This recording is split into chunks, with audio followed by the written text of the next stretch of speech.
तस्मै भगवते कृष्णाय कुण्ठमेधसे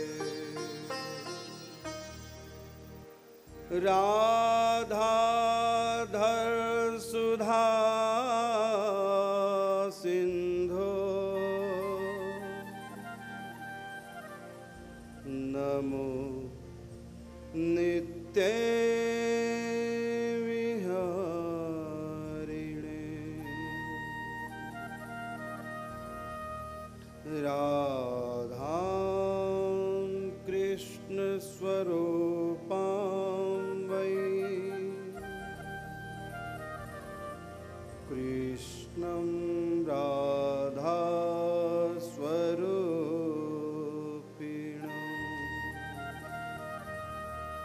कलात्मानं निकुञ्जस्थं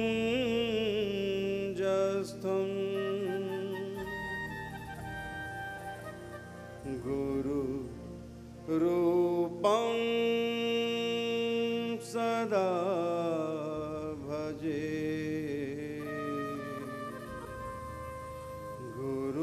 गुरुरूपं सदा भजे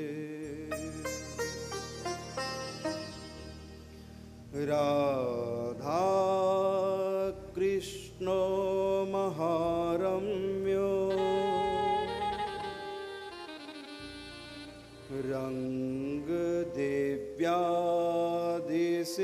रङ्गदेव्यादिसेवितो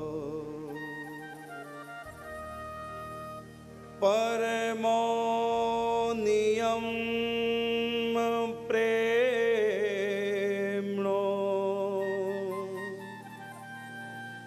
किशोरो रसिकेश्वरो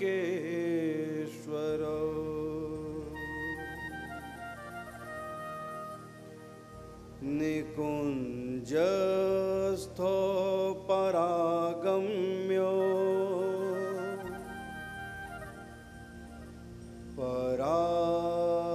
परात्परतमा विभो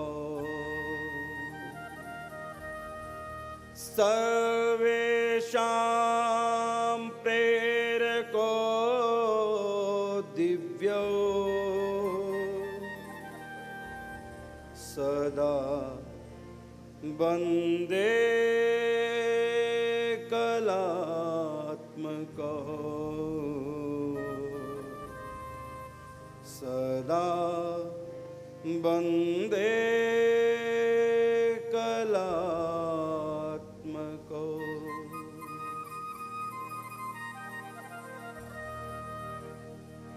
जय जय श्री तु सहचरी भरी प्रेम रस रंग प्यारी प्रियतम के सदा रहत जो अनुदीन संग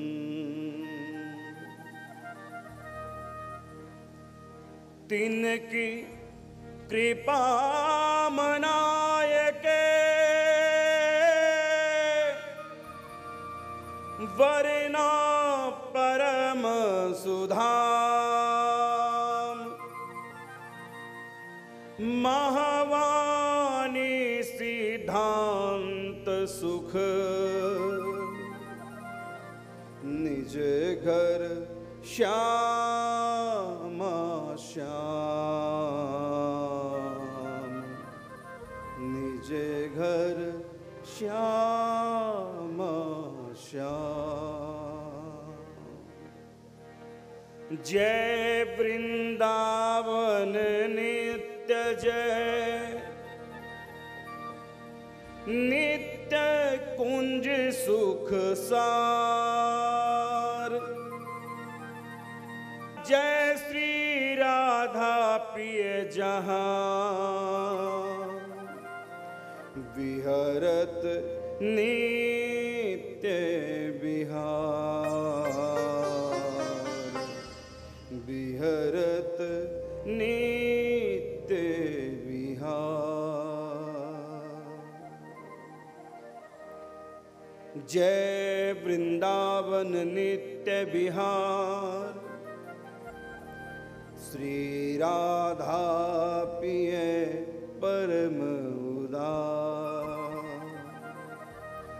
जय सहचरी आदि रंग देव्य, श्यामा श्याम ही जिनके सेव्य। जय नवनित्य कुंज सुख सार, जय जमुना कंकन आकार। जय श्री हरि प्रिया सकल सुख सार, सर्व वेद को सारो द्वार। राधे कृष्णा राधे कृष्णा, कृष्ण कृष्ण राधे राधे। राधे श्याम राधे श्याम, श्याम श्याम राधे राधे। राधे कृष्णा राधे कृष्णा, कृष्ण कृष्ण राधे राधे। राधे श्यामा राधे श्यामा, श्याम श्याम राधे राधे। राधे कृष्ण कृष्ण कृष्ण राधे राधे। राधे श्याम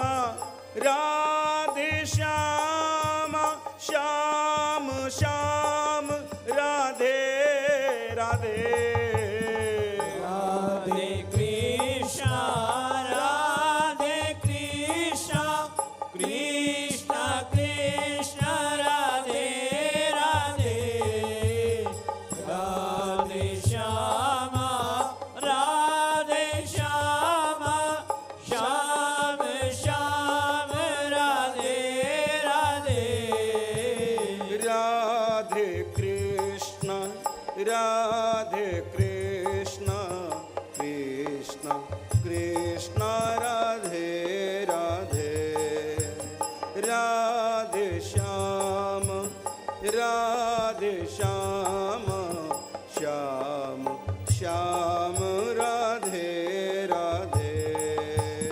राधे कृष्ण राधे कृष्ण, कृष्ण कृष्ण राधे राधे।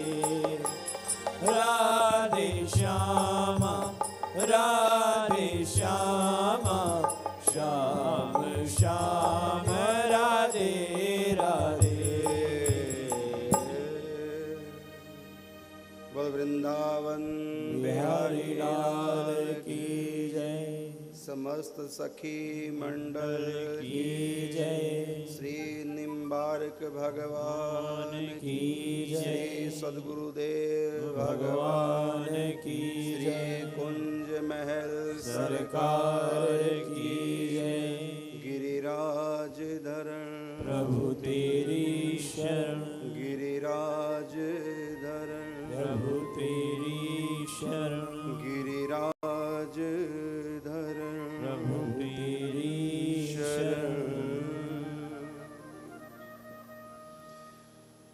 अनंत अनंत कोटि ब्रह्मांड नायक परात्पर परब्रह्म, जगदाधार जगनियंता अकारण करुणा वर्णालय, अखिलेश्वर सर्वेश्वर, अनंत अनंत सौंदर्य माधुर्य निधि, श्री वृंदावन निकुंज बिहारी श्यामा श्याम, के चरणों में प्रणाम करता हुआ एवं श्री राधा रानी का निज स्वरूप कायव्यूह स्वरूपा सखियों के चरणों में वंदन करता हूँ। युगल सरकार से एवं समस्त सखी परिकर से मांगता हूँ कि आपका जो पावन यश है निकुंज वृंदावन धाम, ये दास आपकी रस कीर्ति यश का गान करना चाहता है, आप समर्थ प्रदान करें। समझने की समझाने की शक्ति प्रदान करें। सर्वप्रथम सखियों के चरणों में प्रार्थना, जिन सखियों के बिना इस निकुंज द्वार में कोई प्रवेश नहीं कर सकता,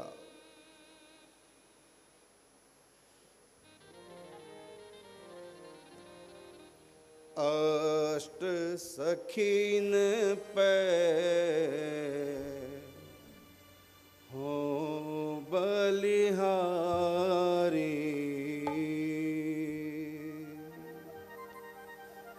जिनके मन मंदिर में बिहारे, युगल रसिक वृंदावन चार। अष्ट सखीन पे हो बलिहारी, अष्ट सखीन पे हो बलिहारी, अष्ट सखीन पे हो बलिहारी, अष्ट सखीन पे हो बलिहारी, जिनके मन मंदिर में बिहारे, जिनके मन मंदिर में बिहारे, युगल रसिक वृंदावन चारे, युगल रसिक वृंदावन चारी। अष्ट सखीन पे हो बलिहारी, अष्ट सखीन पे हो बलिहारी,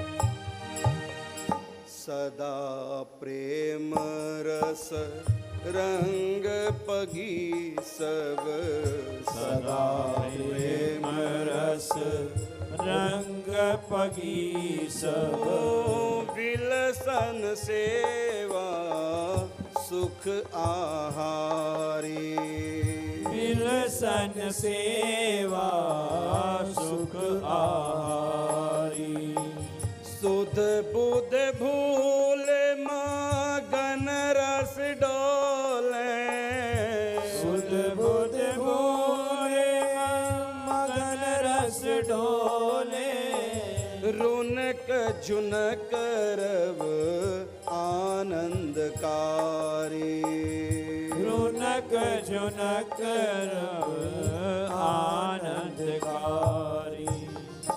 अष्ट सखीन पे हो बलिहारी, अष्ट सखीन पे हो बलिहारी,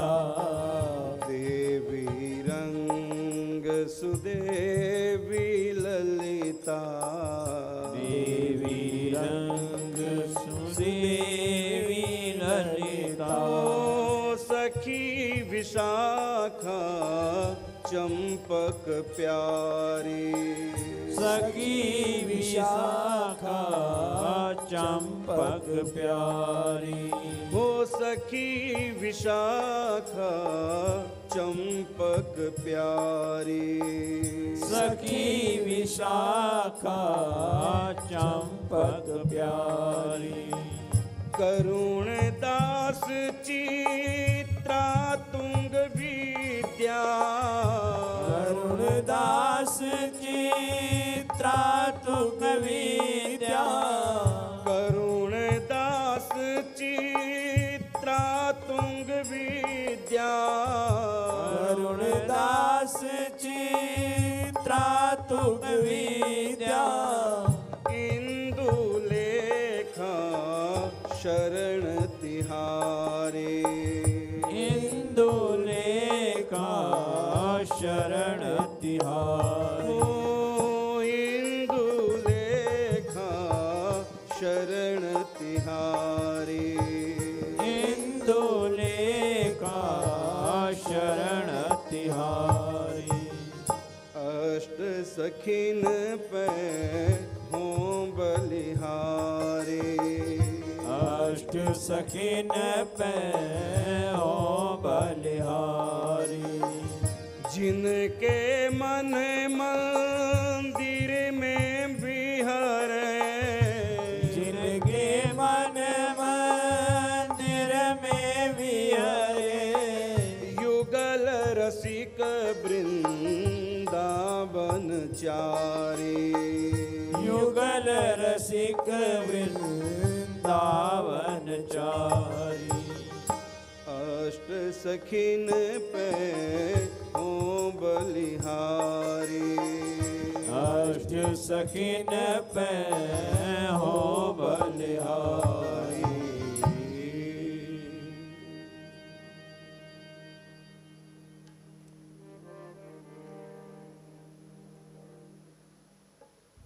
मैं उन सब भक्तों के भाग्य की सराहना करता हूँ जो इस समय यहाँ बैठ कर के आनंद पैलेस में कथा श्रवण कर रहे हैं और कुछ भक्त लोग निम्बारक टीवी पर और कुछ यूट्यूब चैनल पर ये कथा इस समय लाइव श्रवण कर रहे हैं। उन सब भक्तों के भाग्य की मैं सराहना करता हूँ। ये रस निकुंज रसधारा ये अति दुर्लभ रस है, सर्वोपरि रस है, गुह्य नहीं, गुह्यतर नहीं, गुह्यतम रस है और बिना कृपा के संभव नहीं। ये निकुंज रस की चर्चा सुनना, पठन पाठन करना बिना कृपा के संभव नहीं। इस समय जो भी मुझको सुन रहे हैं, मैं उनके भाग्य की सराहना ही नहीं बल्कि उनके चरणों में प्रणाम भी करता हूँ। उनके ऊपर हमारी किशोरी जी रीझ गई हैं जो श्रवण कर रहे हैं। ये 8 दिन का जो प्रवचन होगा निकुंज रसधारा पर, मुझको विश्वास है जो भी इस रस गाथा को सुनेगा उनके हृदय में सखी भाव का बीज वपन ही नहीं होगा, पल्वित होगा, पुष्पित होगा और फलित भी होगा। आओ प्रवेश करते हैं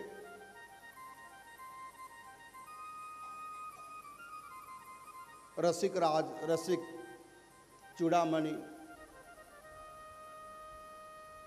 आचार्य श्री हरिव्यास जी महाराज,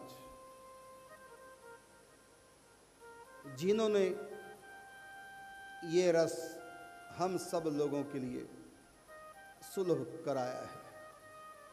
जो श्री हरि प्रिया सखी के अवतार, जिन्होंने अपने सद्गुरुदेव भगवान से एक बूंद ली थी इस रस की, उस बूंद से सागर बना दिया। उस बूंद का नाम है युगल शतक, और उस बूंद से जो सागर निर्माण कर दिया उसका नाम हो गया महावाणी। महावाणी में 5 प्रकरण हैं। प्रथम प्रकरण का नाम है सेवा सुख, दूसरा है उत्साह सुख, तीसरा है सूरत सुख, चौथा प्रकरण है सहज सुख, और पंचम प्रकरण है इस महावाणी महाग्रंथ का सिद्धांत सुख। दुनिया का पहला ग्रंथ ये महावाणी ऐसा है जिसके बारे में कहा जाता है इस ग्रंथ को पढ़ना यदि कोई शुरू करे, समझना शुरू करे, अध्ययन करना शुरू करे तो अंतिम अध्याय से शुरू करे। नहीं तो जितने ग्रंथ हैं उनकी शुरुआत प्रथम से शुरू होती है, पहले अध्याय से, प्रथम प्रकरण से शुरुआत होती है। यही एक ऐसा विचित्र ग्रंथ है जिस ग्रंथ को सुनने के लिए आप लोग इस समय बैठे हुए हैं। इस ग्रंथ को कभी भी प्रारंभ से नहीं पाठ करना चाहिए, पढ़ना चाहिए। सबसे पहले पंचम अध्याय पढ़ो, 5वां प्रकरण सबसे पहले पढ़ो। पंचम प्रकरण पढ़े बिना प्रथम जो 4 इसके प्रकरण अध्याय हैं, 4 सुख हैं, उनको कोई समझ ही नहीं सकता।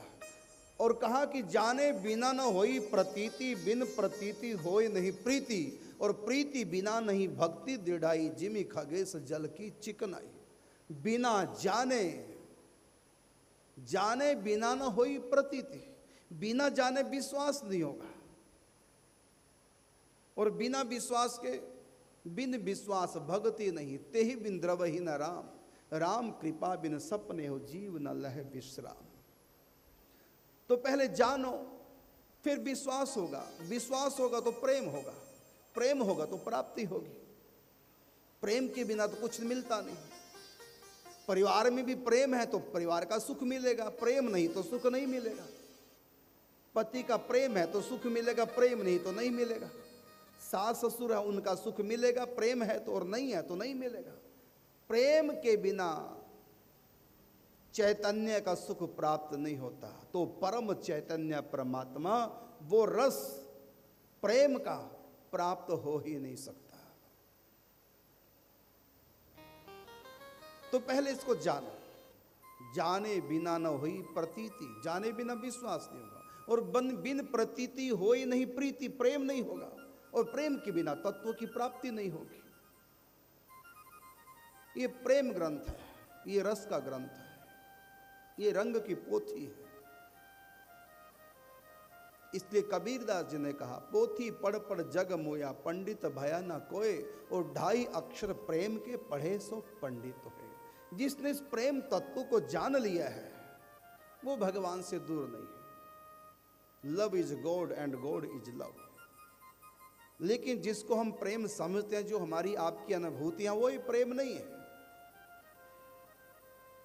ये तो देह का आकर्षण है, ये तो हम वासना के वशीभूत होकर के प्रेम करते हैं, ये प्रेम नहीं है।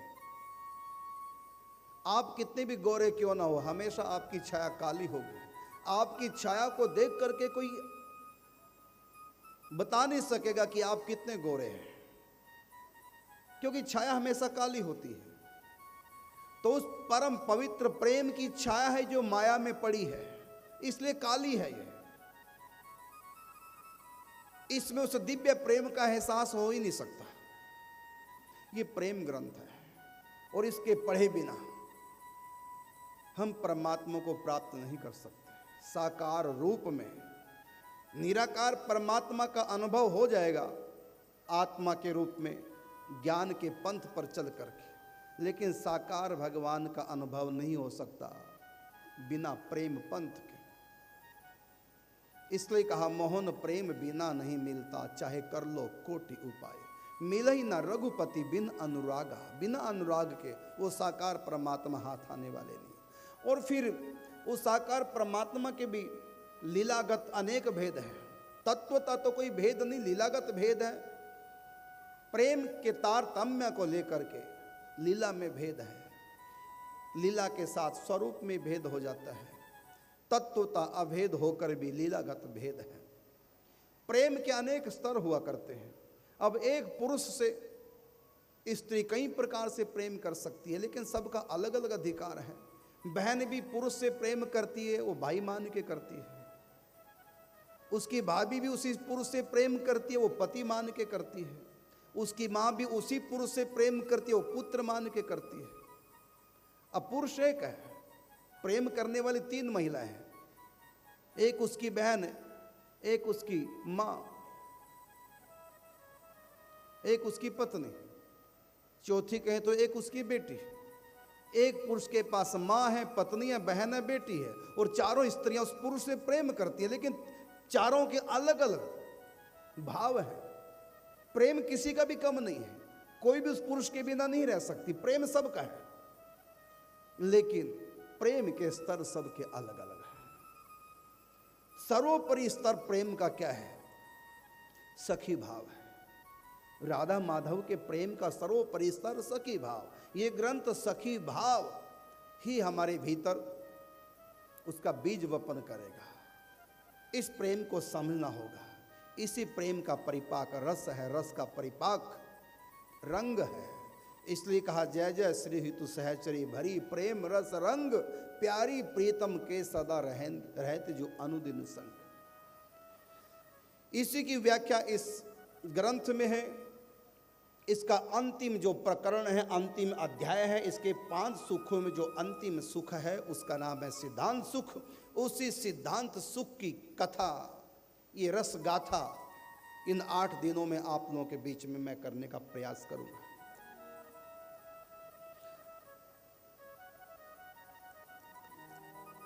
आओ प्रारंभ करते हैं। राधा कृष्णो महारम्यो रंग देव्यादिसेवितो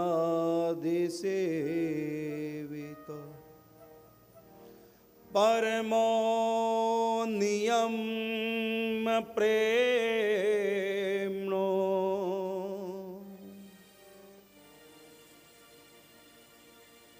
किशोरो रसिकेश्वरो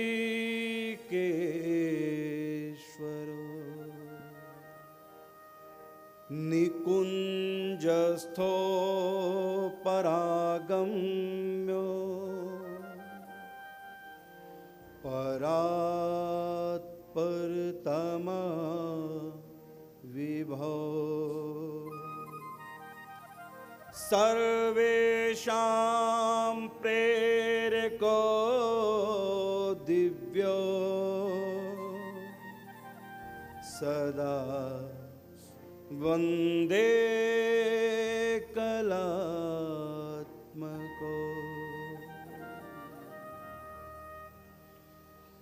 श्री हरिप्रिया सखी के अवतार श्री आचार्य प्रवर श्री हरिव्यास देवाचार्य जी महाराज हम सब लोगों पर कृपा करके लिखते हैं, राधा कृष्णो महारम्य। राधा कृष्ण महारमणीय है।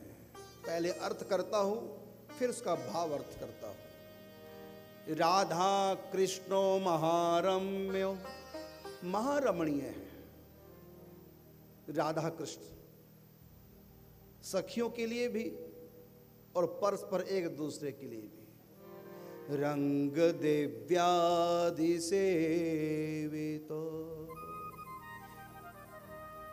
ये जो परमात्मा का आनंद स्वरूप है, आह्लादन शक्ति का स्वरूप है, यहां तक कोई पहुंच नहीं सकता। पुरुष रूप से या किसी और रूप से यहाँ पहुँचने के लिए सखी भाव धारण करना पड़ेगा, क्योंकि ये जो परम तत्व का परम महारम्य जो रूप है, महारमणीय जो स्वरूप है, वेदों के लिए भी अगम्य है, वेदों की भी इस स्वरूप तक पहुँच नहीं है। रंग दिव्यादि सेवितो, इस महारमणीय निकुंज बिहारी वृंदावनचारी श्यामा श्याम की जो रसमयी सेवा है, जो प्रेम है इन दोनों से, इनके दोनों के प्रेम पर रसमयी सेवा पर केवल सखियों का अधिकार है। रंग दिव्यादि सेवितो, रंग देवी आदि सखियां ही इनकी रसमयी सेवा करके सेवा सुख प्राप्त करती है।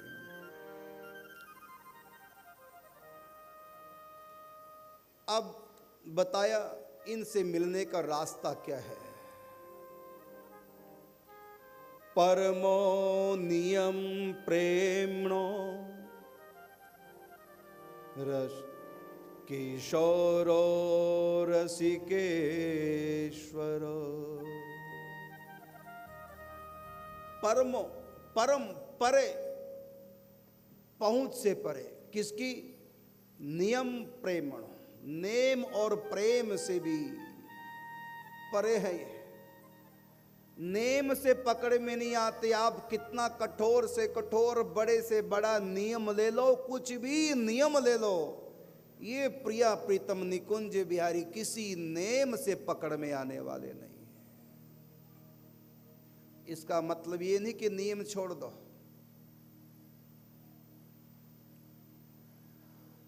और आगे बताया परमो नियम प्रेमणो, ये प्रेम से भी पकड़ में आने वाले नहीं है।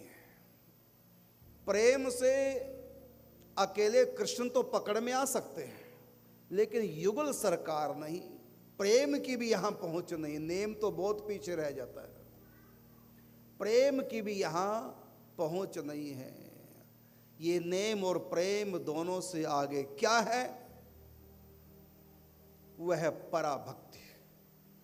पराभक्ति क्या है, ये व्याख्या में आप लोगों को आगे सुनाएंगे।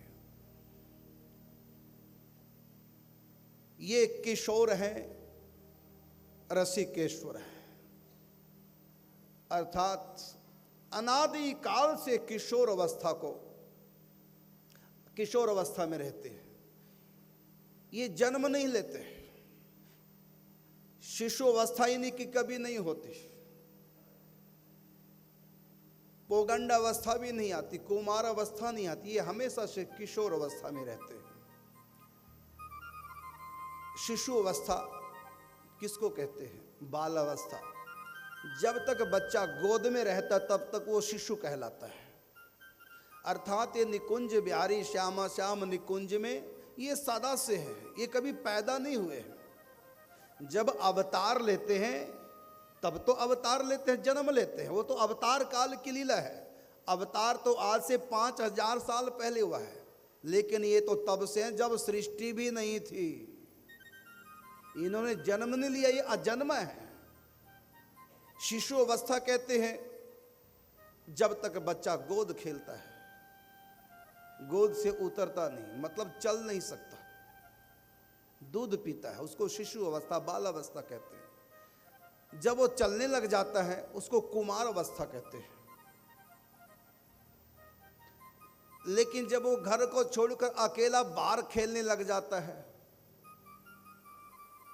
वो पौगंड अवस्था होती है।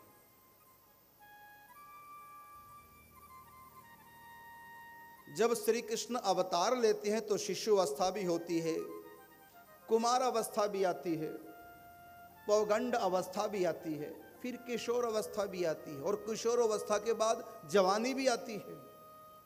लेकिन ये जो निकुंज में जो श्यामा श्याम हैं, वृंदावन में जो नित्य विहार करते हैं, महाप्रलय में भी जिनके धाम का विनाश नहीं होता, जब सृष्टि नहीं थी तब भी इनका विहार चल रहा था दिव्य निकुंज वृंदावन में। वहां पर इनकी सदा किशोर अवस्था रहती है। किशोर अवस्था किसको बोलते हैं? पौगंड अवस्था के बाद और जवानी से पहले की जो अवस्था होती है 11 साल से लेकर 16 साल के बीच की जो अवस्था होती है, ये किशोर अवस्था कहलाती है। 11 साल की आयु क्या है? ये किशोर अवस्था का जन्म है। 11 साल के बाद 12 साल की आयु, ये किशोर अवस्था का बालपन है। फिर कुमार अवस्था, फिर किशोर अवस्था, किशोर अवस्था में भी किशोर अवस्था। ये भगवान श्री कृष्ण की आयु रहती है निकुंज में। अनादि काल से यही आयु है और अनंत काल तक यही आयु रहेगी, क्योंकि वहां पर काल का प्रवेश नहीं। ये तो बच्चा फिर बड़ा, ये कार्य तो काल का है, इसका कारण काल है। हम पैदा हुए काल के अधीन है, फिर बच्चे काल के अधीन, फिर काल ने हमको थोड़ा थोड़ा बड़ा किया, काल बीतता गया, समय बीतता गया, हम बड़े होते गए, बदलते गए, और काल आएगा और बड़ा करेगा, अंत में खत्म कर देगा। ये पैदा होना, ये बाल अवस्था, फिर बड़ा होना, ये सब काल के अधीन है। लेकिन निकुंज में काल का प्रवेश नहीं है। जब भगवान अवतार लेते हैं तो काल की मर्यादा का पालन करते हैं। यद्यपि वो चाहते तो ऐसे ही प्रकट हो जाए, ये नहीं कि वसुदेव देव की होंगे तभी जन्म लेंगे, गर्भ से जन्म लेंगे। अब नरसिंह भगवान ने कहाँ गर्भ से जन्म लिया? खंबे से प्रकट हो गए। मोनी अवतार ने कहाँ किसी स्त्री पुरुष से गर्भ से जन्म लिया? आकाश से प्रकट हो गए। धनवंतरी ने कहाँ किसी स्त्री पुरुष से जन्म लिया? समुद्र से प्रकट हो गए। धन्ना के लिए पत्थर से प्रकट हो गए। उनको प्रकट होने के लिए किसी गर्भ की आवश्यकता नहीं है। भगवान गर्भ में नहीं आते हैं। ये तो जीव जो कर्म के परवश है उसको गर्भ में आना पड़ता है अपने कर्मों का फल भोगने के लिए और अपना उद्धार करने के लिए। भगवान को गर्भ में आने की जरूरत नहीं, लेकिन फिर भी वो भक्त पराधीन है। यदि कोई भक्त चाहे तो कृष्ण मेरा पुत्र बने, तो फिर वो गर्भ से पैदा होकर उनका पुत्र बनने का नाटक कर लेंगे। लेकिन तब भी वो गर्भ में नहीं है, तब भी उनका जन्म नहीं है। उसको अवतार बोलते हैं। निज इच्छा निर्मित तनु माया गुण गोपार। वो माया के अधीन नहीं है, वो गुणों के अधीन नहीं है, वो किसी कर्म के अधीन नहीं है। निज इच्छा, भक्त ने प्रेम किया, भगवान के प्रति पुत्र की कामना की, प्रेम किया पुत्र रूप से, तो भगवान आगे पुत्र बन के। वो तो भगत की इच्छा थी, पूर्ण की, क्योंकि भगवान भक्त वांछा कल्प तरु हैं। वो भक्तों की इच्छा को पूर्ण करने वाले हैं। लेकिन निकुंज में वहां पर इसलिए सखियों का प्रवेश है, क्योंकि वहां पर बाल लीला नहीं होती, वहां जन्म नहीं होता, वहां भगवान अजन्म है, वहां काल का प्रवेश नहीं, इसलिए वहां सदा किशोर अवस्था है। वहां राधा कृष्ण दोनों परस्पर विहार करते हैं। सखियां उसमें सहयोग करती हैं, उनका विस्तार कराती हैं। और ये सखियां भी कोई पर नहीं है, राधा रानी का स्वरूप है, उन्हीं की काय व्यूह स्वरूप हैं। जैसे हमारे हाथ, हमारी उंगलियां, हमारे नाखून, हमारे कान, हमारे नाक, हमारे बाल, हमारे पाँव, जैसे हमारा ही एक अंग है, हम ही हैं इस रूप में, इसी प्रकार राधा रानी ही सखियों के स्वरूप में अनादिकाल से प्रकट है। उनका काय व्यूह स्वरूप प्रत्येक सखी है। इसलिए राधा में सखियों में कोई अंतर नहीं है। इसलिए कहा कि राधा कृष्ण का जो परम रमणीय प्रेम स्वरूप है, जो उनका रस स्वरूप है, उसकी सेवा यशोदा नहीं कर सकती, उस रस का आनंद यशोदा नहीं ले सकती, क्योंकि यशोदा पुत्र मानती है। तो भाव के अनुसार भगवान को पुत्र बनना पड़ता है। वो तो भगत के अनुसार भगवान ने भाव धारण किया, रूप धारण किया, अपनी इच्छा से नहीं। अपनी इच्छा से तो सदा किशोर है और दुल्हा के भेष में है, ये उनका निज स्वरूप है। बाकी और जो रूप है भगवान के, बाल अवस्था, कुमार अवस्था, पौगंड अवस्था, युवा अवस्था, ये सब अवस्थाएं भक्तों के प्रेम के वशीभूत होकर भगवान ने धारण की है। उनका अपना रूप नहीं है, वो निज स्वरूप तो उनका किशोर अवस्था, ये उनका निज स्वरूप है। और जहाँ पर राधा रानी के साथ सदा विहार करते हैं, वो प्रेम की अधिष्ठात्री देवी है, प्रेम की घनीभूत मूर्ति है, वो महाभाव रूपणी है। तो भगवान श्री कृष्ण भाव के अनुसार रूप बनाते हैं और महाभाव के अनुसार रूप बनाते नहीं, वो पहले से उनका वो निज स्वरूप है। तो परमात्मा का जो निज स्वरूप है वो दुल्हा का रूप है, राधा रानी का जो निज अपना स्वरूप है वो दुल्हन का स्वरूप है। और ये दुल्हा दुल्हन में कभी काम वासना की लीला नहीं होती, ये काम वासना के संबंध तो पति पत्नी में हुआ करते हैं। दुल्हा दुल्हन कभी पति पत्नी नहीं होते, पति पत्नी तो घर जाके बनेंगे। यहाँ तो दुल्हा दुल्हन है, यहाँ परस्पर जो प्यार करते हैं उनको कोई संकोच नहीं होता, क्योंकि ये काम की लीला नहीं। सामने कैमरे लगे होते हैं और बाराती कितने देख रहे होते हैं, तब भी एक दूसरे को खिलाते हैं, कंधे पे हाथ रखकर चल रहे हैं, प्रेम के खेल कर रहे हैं। कोई संकोच उनको नहीं होता। क्यों नहीं होता? क्योंकि सबको पता है ये काम लीला नहीं है, ये प्रेम लीला है। ये इस समय पति पत्नी की लीला नहीं कर रहे, ये तो दुल्हा दुल्हन के खेल कर रहे हैं। वहाँ पर वासना से प्रेरित होकर कोई क्रिया नहीं होती दुल्हा दुल्हन में, वो सब के बीच में प्रेम करते हैं। वहाँ पर सामने कैमरे लगे होते हैं और उनको इशारा किया जाता है, ऐसे प्रेम करो, ऐसे हाथ पकड़ो, ऐसे मुंह में दो, ऐसे चलो। उनको ट्रेनिंग दी जाती है, उनके जो अपने निज जन है, और जैसे जैसे इशारा होता है वैसे दुल्हा दुल्हन करते रहते हैं। फिर कैमरे वाला कहता, कैमरे वाला अब कंधे पे हाथ दो, अब इधर मुस्कुराओ, एक दूसरे की तरफ देखो ठोड़ी छू करके, अब उसका हाथ अपने हृदय पे रखो, अब ऐसे करो। अब वो ट्रेनिंग दे रहे कैमरामैन उसको, अब वहाँ प्रेम के खेल चल रहे हैं।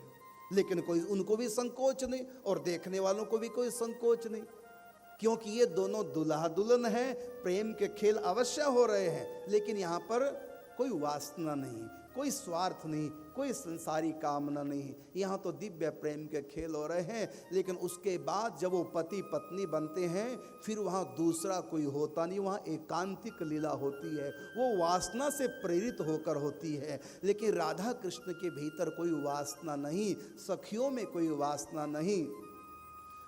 कहा कि काम वासना प्रबल अति और बांधे वो सब संसार, सब संसार इसी वासना से बंधा है और इसी से संसार आगे बढ़ रहा है, चल रहा है।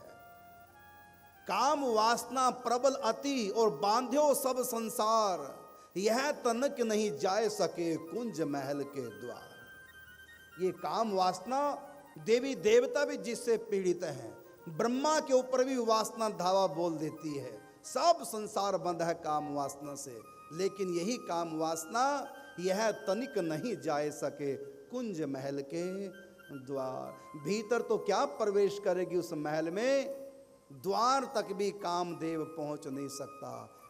जैसे दुल्हा दुल्हन के बीच में जो प्रेम की लीला होती है, वहाँ सालियाँ हैं, बाराती हैं, सब हैं, कोई संकोच नहीं, क्योंकि वहाँ पर काम वासना की लीला नहीं, वहाँ पर दिव्य प्रेम के खेल होते हैं। सामने कैमरे लगे होते हैं और दिव्य प्रेम के खेल, परस्पर एक दूसरे को खिलाते हैं, एक दूसरे के मुंह में ग्रास देते हैं, कंधे पे हाथ रख के चल रहे हैं, हाथ पकड़ के उसको मंच पे चढ़ा रहे हैं, ये सब खेल होते हैं ना।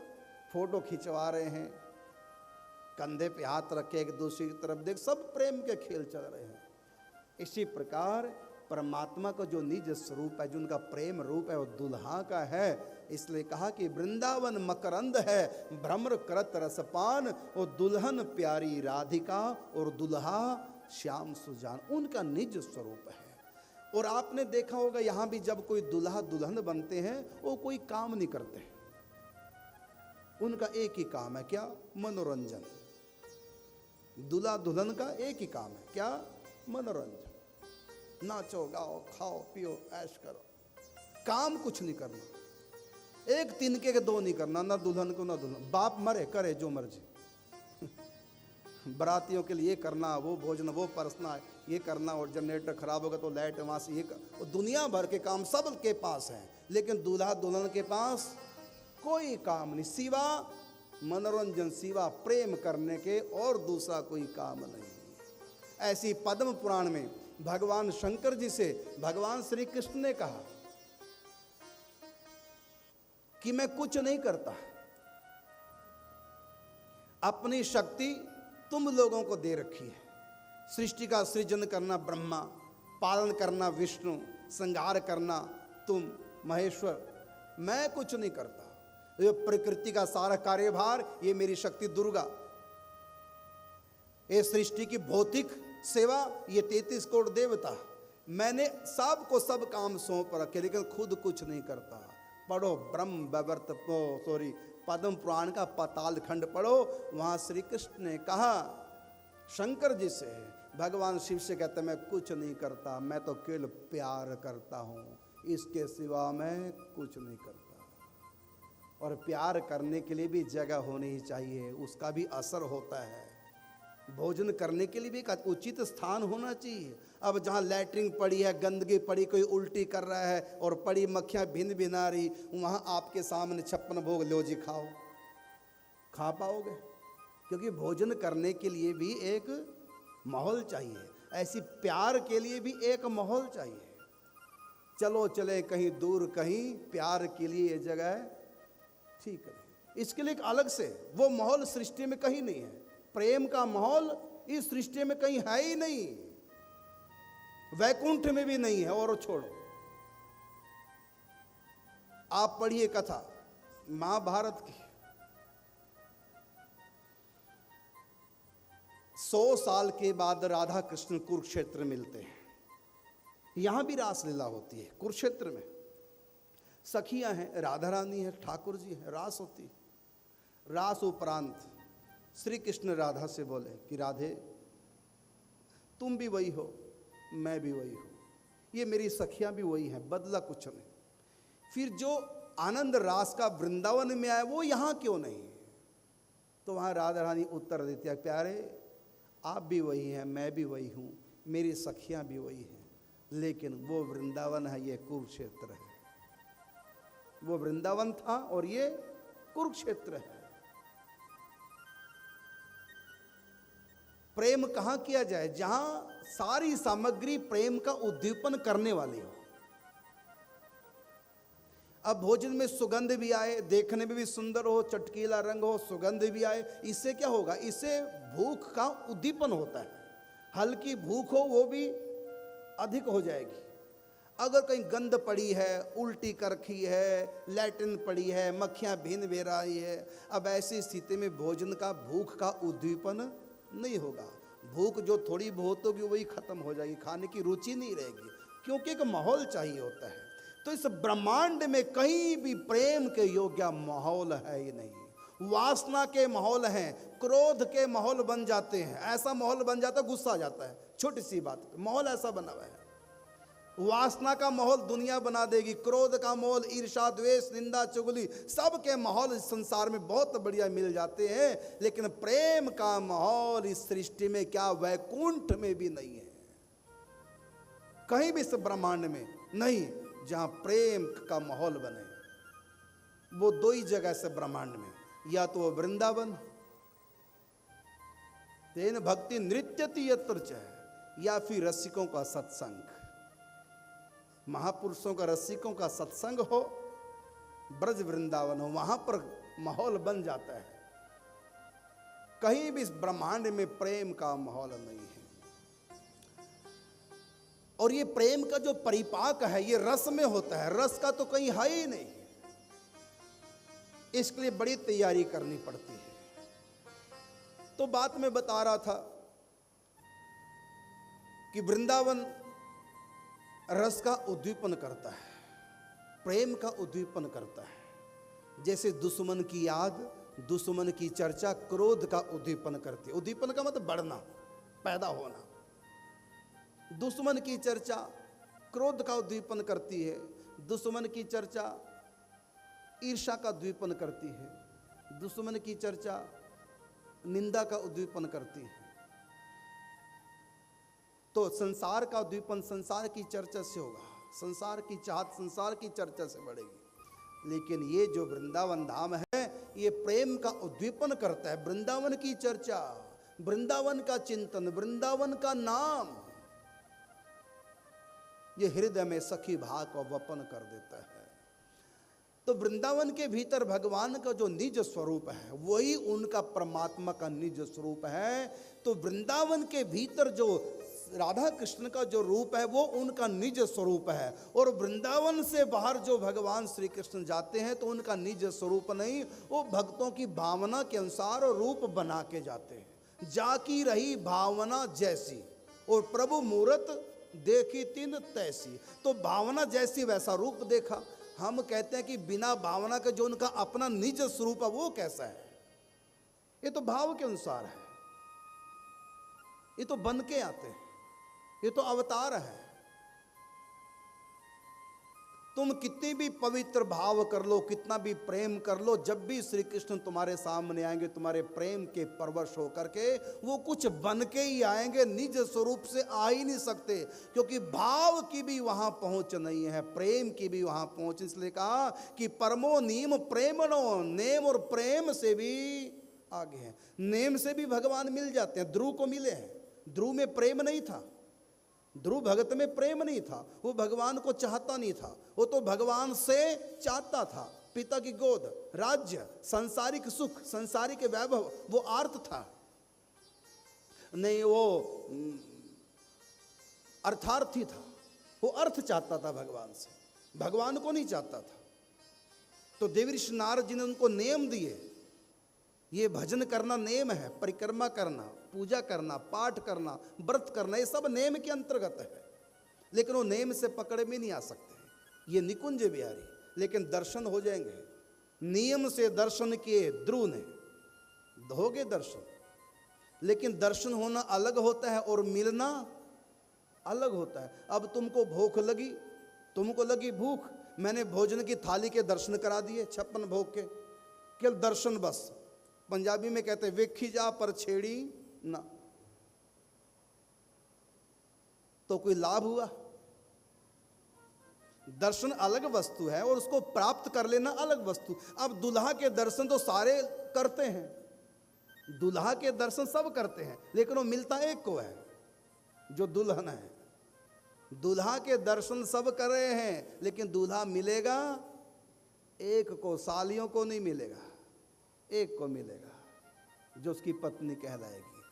इसी प्रकार से दर्शन तो बहुत लोग कर लेते हैं भगवान के, लेकिन मिलता नहीं। मिलन अलग होता है, दर्शन अलग होते हैं। ध्रुव भगत को दर्शन हो गए लेकिन मिलन नहीं हुआ। मिलन अलग वस्तु है, मिलना अलग होता है, देखना अलग है। लड़के को पसंद कर दिया, लड़की के लिए देख आयो, देख लिया, पसंद कर लिया, लेकिन मिलन नहीं हुआ। फिर दूल्हा बन के आएगा तब भी मिलन नहीं हुआ, फिर फेरे होंगे तब भी मिलन नहीं होगा, फिर ससुराल जाएंगे तब मिलेंगे। बड़ा लंबा सफर तय करना पड़ेगा मिलन का सुख। ऐसी परमात्मा के साथ मिलन, यही वो दिव्य वृंदावन धाम। और जहाँ पूर्ण मिलन है, मिलती बहन भी है भाई से, मिलता भाई भी है भाई से, मिलती माँ भी है बेटे से, मिलती पत्नी भी है पति से, मिलती लवर भी है लवर से, लेकिन सबका मिलना अलग अलग।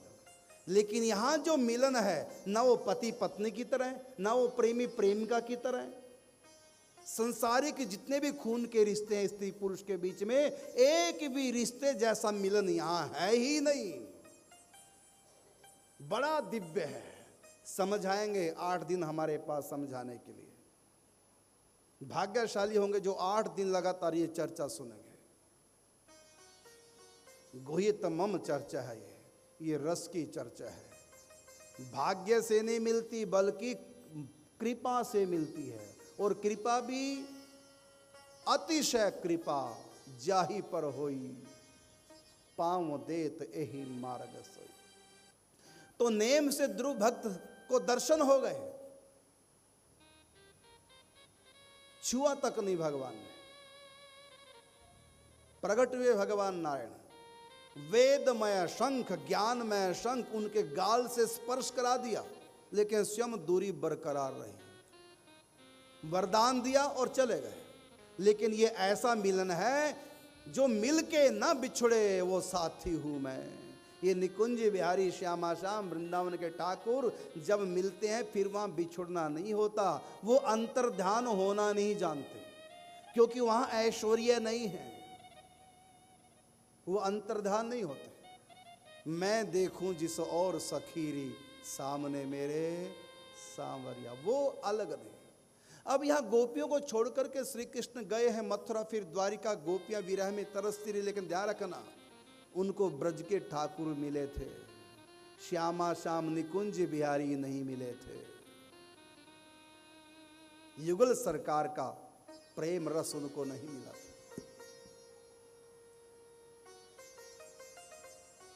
निकुंज बिहारी श्यामा श्याम का रस कुछ सखियों को मिला था। वो भी कौन सी सखियां? जो राधा रानी के साथ दिव्य निकुंज धाम से अवतार लेकर आई थी। वो सखियां उद्धव से कहती हैं, उद्धव तुम किस कृष्ण का संदेश लेके आए हो? हमारे कृष्ण तो हमारे पास हैं। और दिखाया है राधा रानी ने, अपने बगल में श्री कृष्ण को प्रकट दिखा दिया। ये सखियों के, ये राधा के कृष्ण हैं जो कभी अलग नहीं होते। और जो ऋषि मुनि सखी बने वो व्याकुल है, कृष्ण हमको छोड़ के चले गए, क्योंकि उनको ब्रज के ठाकुर तो मिल गए, वो निकुंज के ठाकुर जी नहीं मिले। प्रेम में तो आगे आगे, लेकिन प्रेम से भी आगे रस। यहां कहा कि परमो नियम प्रेमणो, नेम और प्रेम से भी आगे ये पंथ है। नेम प्रेम ते पर चलो परंपरा को पंथ। प्रेम से आगे क्या है ये आगे आप लोगों को बताएंगे। तो परमो नियमनो प्रेमणो किशोरो रसिकेश्वरो, ये रसिकेश्वर है। रसिक का मतलब बिना वासना के प्रेम, और ऐसा प्रेम जहां दोनों की अनुभूतियां एक हो जाएं। माँ अपने बेटे से कितना भी प्रेम क्यों ना करे, जब माँ को भूख लगी होती है तो बेटे को रोटी खिलाने से माँ की भूख खत्म नहीं हो सकती। माँ को प्यास लगी है, वो बेटे से कितना भी प्यार करे, बेटे को पानी पिला करके माँ की प्यास बुझ नहीं सकती। क्योंकि बेटे की जो अनुभूति होगी तृप्ति की, वो तृप्ति की बेटे की अनुभूति माँ के पास पहुँच नहीं सकती। माँ को पानी पीना पड़ेगा, क्योंकि वो बेटे की अनुभूति को अपनी अनुभूति नहीं बना सकती। लेकिन यहाँ निकुंज में एक का सुख सबका सुख, एक का रस सबका रस, एक का आनंद सबका आनंद। यहाँ तो अपना अपना सुख अपना लगता है, गैर का सुख अपना नहीं लगता यहाँ तो। और वृंदावन में एक का सुख सबका सुख होता है। वहाँ तन सबके अलग अलग है, मन सबका एक है। देखो मन में इच्छा हुई मिठाई खाएं, किसकी इच्छा हुई बोलो? मिठाई खाने की, मन की इच्छा हुई। मन कभी मिठाई खा सकता है? मन मिठाई का स्वाद ले सकता है? वो तो जीभ खाएगी, जीभ स्वाद लेगी। भले ही जीभ मन नहीं खा सकता, मन नहीं खा सकता, मिठाई खाती है जीभ, लेकिन मन और जीभ ऐसा कनेक्शन आपस में जुड़ा है कि खाएगी जीभ और स्वाद आएगा मन को। वाह, आनंद आ गया। ये कौन? ये मन की अनुभूति है। तो जीभ की अनुभूति मन की अपनी अनुभूति हो जाती है, क्योंकि मन और जीव दोनों एक हो चुके हैं। इसी प्रकार सखियां और राधा रानी परस्पर इतनी एक हो चुकी हैं। तन की न्यारी मन की एका, तन से अलग है लेकिन मन सबका एक है। एक की अनुभूति सबकी अनुभूति हो जाती है। गोपियां तो कहती हैं कि हमसे रास हो। ब्रज गोपिकाएं क्या कहती हैं? कृष्ण हमारे संग नाचे। तो उनको नाचना पड़ा सखियों के संग, लेकिन उनकी खुद की इच्छा किससे नाचने की? किसके साथ? राधा रानी के साथ। इसका मतलब राधा रानी का सखियों का मन एक नहीं हो पाया। यहां तो कृष्ण का और सखियों का मन एक नहीं है। कृष्ण की चाहता मैं राधा के संग नाचूं, गोपियों की चाहता मेरे संग नाचो। हर गोपी कहते मेरे संग नाचो, मेरे संग नाचो, मेरे संग नाचो। तो किया क्या उन्होंने? स्वयं तो उनका निज स्वरूप राधा के संग नाच रहे हैं और अपना अवतार ले लिए इतने